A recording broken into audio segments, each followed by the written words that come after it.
السلام علیکم۔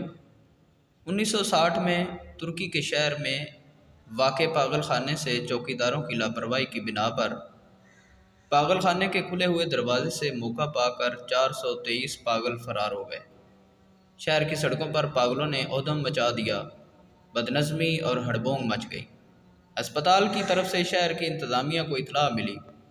ماہرین مسئلے کے حل کے لیے سر جوڑ کر بیٹھ گئے۔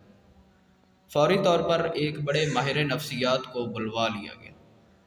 ماہر نفسیات نے حالات کی نزاکت کو بھانپتے ہوئے فوراً ایک سی ٹی منگوائی۔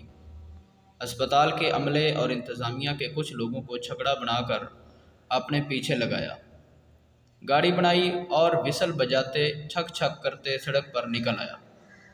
ماہر نفسیات کا تجربہ کامیاب رہا۔ سڑکوں پر چلتے پھرتے مفرور پاگل ایک ایک کر کے گاڑی کا حصہ بنتے گئے۔